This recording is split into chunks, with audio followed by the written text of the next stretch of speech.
35 лет назад, 6 июня 1971 года, с космодрома Байконур стартовал космический корабль «Союз-11».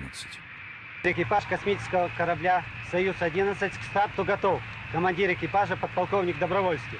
Полет ваш на корабле «Союз-11» разрешен. Желаю вам счастливого полета и успешного выполнения поставленной перед вами задачи. На борту был экипаж из 3 человек: Владислав Волков, Георгий Добровольский и Виктор Пацаев. Это были дублеры. Основной экипаж в последний момент сняли с полета. У врачей возникли серьезные опасения за здоровье бортинженера Валерия Кубасова. Получилось так, что медицинская комиссия уже на космодроме за несколько дней до старта забраковала как раз меня по состоянию здоровья. Значит, нашли потемнение в одном из легких.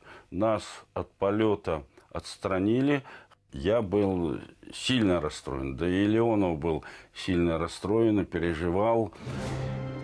Из-за болезни Кубасова у дублеров появилась возможность совершить рекордный полет. Более 3 недель на орбитальной станции «Салют». Добровольский и Пацаев восприняли это как подарок судьбы. Они летели в космос впервые. Через 3 недели, завершив программу полета, Волков, Добровольский, Пацаев перешли в спускаемый аппарат для возвращения на Землю. Через 12 минут связь с экипажем оборвалась. Во время приземления произошла разгерметизация.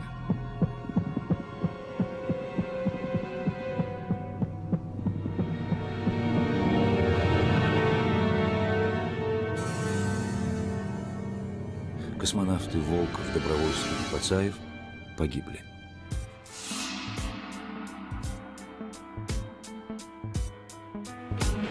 Спускаемый аппарат считался сверхнадежным, поэтому экипаж возвращался на Землю без скафандров. Катастрофа поставила под угрозу будущее корабля «Союз». Велось следствие, работала комиссия.